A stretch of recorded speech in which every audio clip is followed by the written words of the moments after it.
Hey everyone, welcome to the Canine Culture Podcast, where we talk about everything dog. Q&As with veterinarian professionals, rescue operators, everyday topics. We cover everything dog on this podcast. So make sure you subscribe to the Canine Culture Podcast on your favorite podcast platform, and make sure you're following us on social media on both Instagram and Facebook.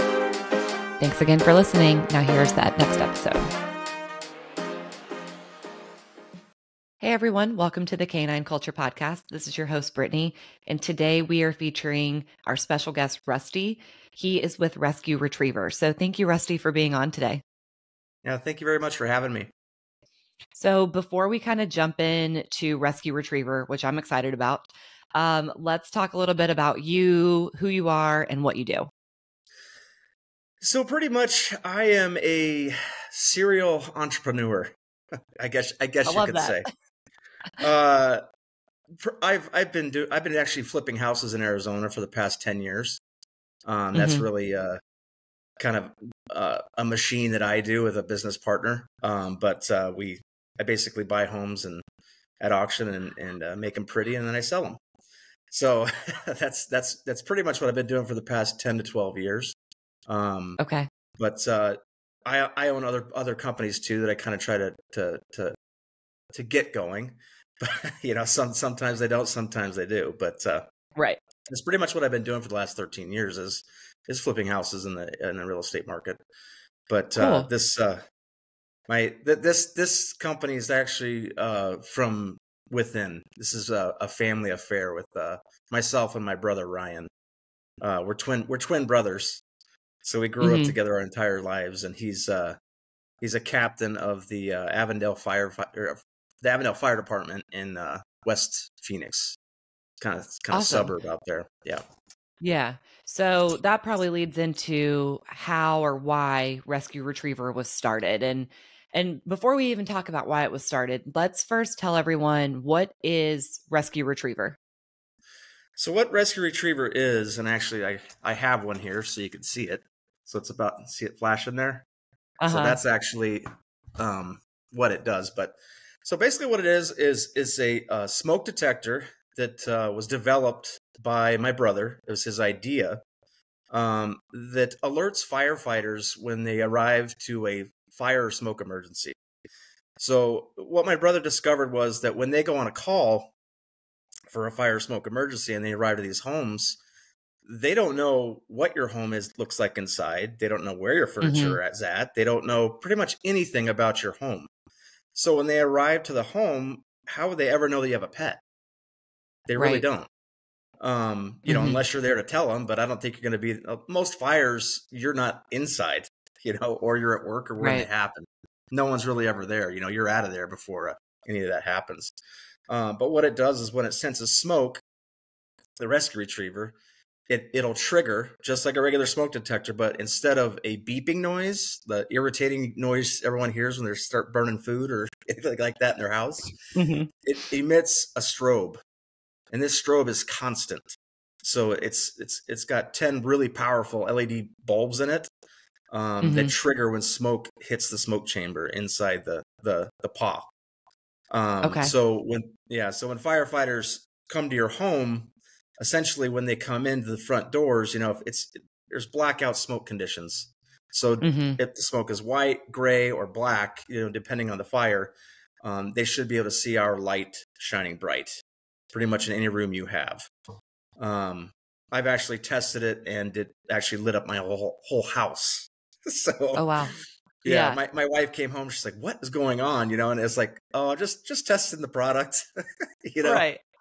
So and it makes sense. I mean, I grew up in a firefighter household, and having smoke detectors and fire alarms and even those little stickers that go on the door that say, "I have a pet inside." Well, that all makes sense, but you don't really think about how dark it is in there, and no one knows your house like you do. So if it's pitch black, they don't know where to go. They can't see. They can't go in and flip lights on. So this is just the perfect solution for, quite frankly, one of my biggest fears. I think anyone that has a dog, this is one of their biggest fears. A lot of us have seen the stories where, the firefighters were maybe able to get out one of the dogs, but not all of them, or maybe they didn't know about the dogs. So And I think I read on your all's website, but how did you guys come up with this idea, or kind of why did you start it? Just to go back a little bit, what our device does too as well is that, when firefighters arrive to a scene, and if there's smoke or fire, they automatically kill your power, right? Because they're not going to go into a house fully powered with electrical lines and stuff and, try to find that fire and put it out. They got to turn the power off. Right. And what our device does is it's really for pet owners. So they can help the firefighters and alert them to say, hey, I have a pet, rescue it. It's a family member. That's how we look at it. Right. And that's really why we created it. But really how this all started was, my brother and I we're thick as thieves. We've grown up with each other. We're twins. So we didn't really follow the same path as each other. My brother went into the military. I didn't. I went to college. But we're very, very much alike, and we're very competitive, especially growing up. So, I enjoyed business more than anything, and he always wanted to be a firefighter. So there was no change in his mind. And in my mind, I really didn't know what I wanted to do when I grew up, but business was what I really loved. So, knowing my brother, he had that idea, and he actually told me about 2 years ago. He spoke about it. Actually, I think it was at Thanksgiving. And I was like, what are you talking about? I'm not an engineer, I'm not made. Right. I don't even know how to get this thing built, Right.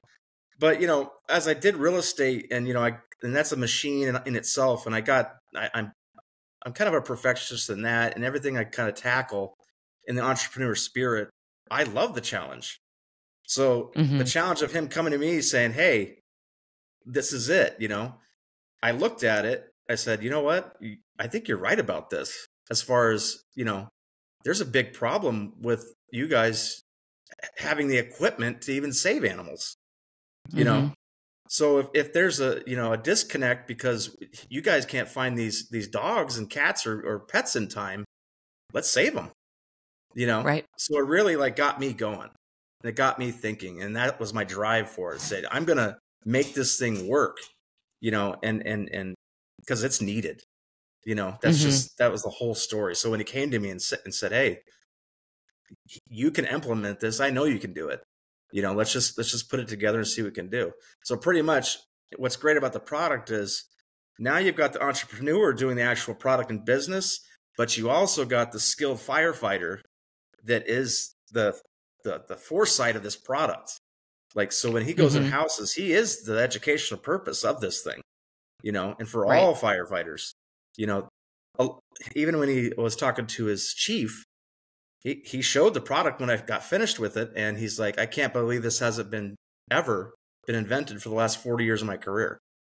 And all the tools that firefighters actually have, they've got the expensive stuff. Not one of them tells you that there's a pet in the house or where it's located. So our device is honestly, I think it's crucial to save that time for pets, because not only could they pass away, but the smoke alone ruins their eyes, their eyelids. I mean, there's a lot of the damage that's occurred. So that's pretty much how it started. I took the challenge, and he was there right along with me. So we looked at it and engineered the circuit boards, and even when it came down to the paw, he essentially wanted to do a bone first. And I said, you know what? If we're going to be the national product for pet rescue for firefighters and first responders, let's do a paw, because people will relate to that, and they'll see it, and they'll love it. They know it involves pets. So that's pretty much how we started. Before we jumped on here, I mean, usually on TikTok, you just scroll and scroll and scroll, and you'll see random stuff on your For You page, and you almost never scroll back. But your product, I was like, wait a second, I think I need this. And you say that about 100 things on TikTok, but it was one of those, I just sat and stared at it on TikTok, and I was like, wait, I actually need this for my 4 dogs, because right now I just have those little stickers on the front door or a few of the windows, and they say, I have a pet inside. But that doesn't help. It doesn't direct anyone. They still can't see when they get in here. Like you said, the power's going to be cut. It's going to be dark. There's going to be smoke. So yeah, I'm excited about the product. Yes. Yeah. So we encourage people to keep those stickers, And also in our product, we're actually including stickers, because our paw, if a firefighter just sees the paw on your window, and because we're trying to put this as a national thing, and even the world, right, they're going to say, hey, they have a rescue retriever. Watch for the strobe. That's what we want. As far as that's people love those stickers because it makes them feel that the firefighter is going to look at that, right? Because they're trying to alert them to save their animals. Well, right. We just came up with something that's, hey, get in here and save my animal. Yeah. So now, do you know how many, like, I don't want to say square footage because every house is laid out so differently, but if you've kind of got pets maybe in one part of the house and then maybe down another hallway, do you think it would be helpful to have more than one so that you could see kind of in both directions, or is that confusing because there's too many strobes? Like, what have you guys kind of seen with testing the product? With the TikTok videos, there was so much commenting that I had to keep up. And there's a lot of great questions, for my brother and I to answer on that. And, as far as it comes to, I have a roaming pet. This isn't going to help them. They roam around the house, and our suggestion is, listen, where your pet goes when it gets scared. Most pet owners do. And also where your pet resides the most, where they feel comfortable, like their pet beds or their crates. And a lot of people, when they go to work, they crate their animal. So right. That is the location. If you're a crated animal, this device is 100% needed, to take away the guessing game of where your pet's going to be. But also, like, as far as like square footages of houses go, the bigger the house, the more you should have. Because if you've got a 4,000 square foot house, some have basements, some have upstairs. So, if your dog, your dog stays downstairs with your kids, and you put it right at the basement stairs, that's the direction the firefighters are going to go, because they're not going to see downstairs, right? They possibly might see the strobe, but if the fire starts downstairs and it creeps up the stairs, it's going to hit our rescue retriever. So, it's really a navigation tool for them to go to where this light is. So if you do have two, they're going to go to both locations. But as well, if you have just one, if they go into your house and they see our strobe, that puts it in their head, hey, these guys have a pet, because that's really the educational part that we're pushing to fire chiefs and in other cities, and even our city, even to the union reps, because the union reps, they represent all firefighters. So that kind of protocol comes from the top down, and really the device, once we save just one dog, it's the gratitude is going to be so overwhelming, because it's just, that's our goal. Right. Yeah. Yeah. And then one other question I had for the product itself, and then I have a couple others, but would you guys suggest placing this, most of the time we put our fire alarms kind of higher up. And I don't know if you guys have found, is it better to have it kind of higher up, or is it better to have it lower down, maybe where you can kind of see your pet below the smoke? Do you guys have a suggestion for that? Yeah. So our device is actually for the ground. It's for, to your waist high, or to your crate, or on your bed, or on your doors. Because what happens to smoke rises. And as the smoke rises, it gets hot. And those, your regular smoke alarms, they really get hot. And if it gets hot enough, they start to melt. So when ours is on the bottom, the smoke begins to bank down, and our strobe light probably will be going off no matter what, because when there's smoke, it's going to detect it, and it's going to go off. So when firefighters enter into a home, they're low. They're all low. They stay low, because the higher you get, the denser the smoke. So that's why our alert would like to stay as low as possible. But also, it's such a bright light that, it's just going to strobe through, and it'll show the direction of where they need to go when they come straight through your home. If it's like, say you have a 2-story house, and it's going off upstairs, the protocol for most fire departments when they arrive on scene is to tell the dispatch what they see. So when they arrive on scene and they see a strobe light going off in one of the rooms outside in the window, they're going to say, hey, we have a strobe upstairs. So that's another alert system, because they see the strobe and they have to say it in their protocols. At least that's what my brother has to do. He's got to describe the scene and what they're arriving to, to dispatch. Yeah. So now, so the are lower. You guys? Sorry. Oh, sorry. Go ahead. Yeah. So we recommend, just put it where your pet is. You got a Great Dane, put a little higher. Right. Yeah.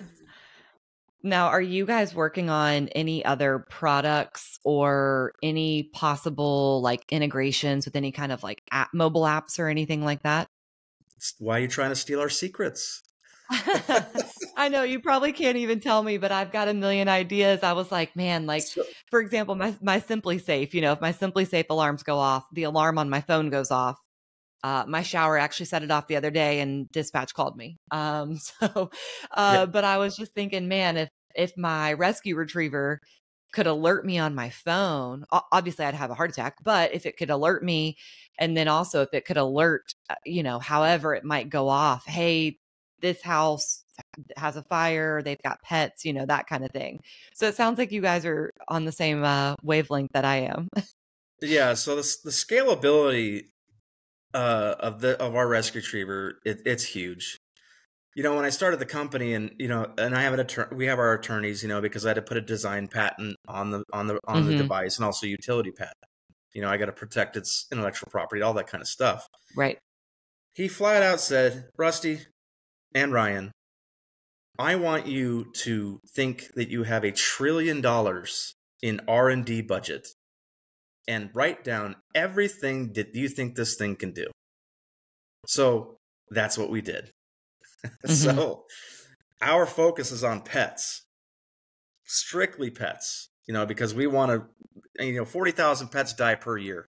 That's really the numbers. But according to my brother, they don't even write down that a pet is deceased. So who do they even tell? So we think those numbers are way higher than what people are saying. So if we can even cut down that amount in half, just with the rescue retriever, that's a huge win for everybody. Yeah. But as far as products, we got a lot of comments on TikTok about how pets. I have a roaming pet. How would they find my other? I have 2 or 3 dogs. How do they find them? And the secret's out. We've developed a tag, and it goes on. It'll fit any collar. You put the tag on, and if the rescue retriever triggers, the tag triggers. So I need 4 of those. So there's strobes on the tag. So if the firefighters come in and they go in the room where the big rescue retriever is, the home device, and they grab one of them, they're still going to continue their search. And then if your dogs hide, wherever they're going to be at, they're going to be low, and they're going to have that tag on their collar. So that's awesome. We're going to light it up like a Christmas tree, pretty much. Yeah. We follow the light, find the light. That's what we want you to find, because that's your dogs. And, and also the cat market. It's huge for the cat market, because cats, they hide, they go hide, and they get away from a lot of stuff. They do that on their own when it's not smoke and fire conditions. So, that's we're already developing it, so it's already in range for us to probably roll out in really quick time. We just want to. That's awesome. Yeah. I can't wait for that. Yeah. So an integration, yes, integration is going to be huge. Look out for the app. That's all I got to say. Yeah. Yeah, for sure. Yeah. So. And then, so the most important question, where can people find you, website, social media? Tell everyone where to find you guys. We're at www.rescueretriever.com. That's our main website. So that's really where we want to push everybody to first, just because that's where you're going to get the detailed information that you're going to want, because we'll be updating it regularly.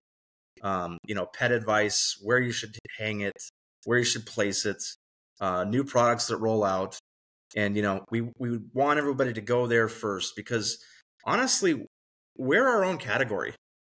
I sold it into a pet store just down the road from me. And, the general manager walked around with me and said, "Hey, Rusty, I don't even know what category to put you in." And I flat out said, "We are our own category. We are the pets. We're pet safety. And that's our category." So, we're a smoke detector, but we're in pet safety. That's what we are. We're a pet safety technology company, and, putting it on Amazon and putting it on different websites. I mean, we'll slowly but surely get to those points, but we'd rather push everyone to our website. That way, they can get the detailed information. And, once we start getting a little bigger or into retail stores, then I'm assuming they're going to start pushing with us. But, we'll probably actually, right now it's pre-order only. We're expecting to get our lot of units here in about a week. Packaging is here, it's ready. And we're just waiting on a couple on the casings of the units. So once we get those, we're going to do a big push on TikTok first. So they can we're going to roll it out on TikTok first. They can order it on TikTok, and then we'll roll it into other spots. But we're doing, awesome. So we'll be at the bigger expos for pets. We're going to come out big. Yeah. Yeah. I'm excited for you guys. Yeah. So we're, thank you. Go ahead. Sorry, go ahead. No, go ahead. We've had so much, I've been pretty much inundated from other fire departments in other cities. And as far as, Wisconsin and Canada and Australia, they want to know what the shipping is. They want one, they just want it, just because they love they love their pets and animals. But we're a new company, but we work efficiently, and we try to get, we're going to get these to everybody we can. And, we're very excited for the product. That's for sure. Yeah. Well, I appreciate you guys making the product, and I appreciate you being on. Like I said, I'm excited to get my hands on it and to just spread the word to not only people in Florida and Ohio and Texas, where I have my main contacts, but everywhere. We've got listeners in every country. So I'm excited just for every single person with a dog or a cat to learn about this. So thank you guys. Yeah, it's fantastic. I appreciate it. Thank you for tuning in to the Canine Culture Podcast. Please make sure you subscribe to the Canine Culture Podcast on your favorite podcast platform, and make sure you're following us on social media. If you have any recommendations, any topics that you'd like to hear, if you know of any guests that would be good for the show, or if you yourself want to be a guest, please reach out to us. Send us an email at canineculturepodcast@gmail.com, or send us a direct message on social media. Thank you for listening, and please share this with any of your dog-loving friends.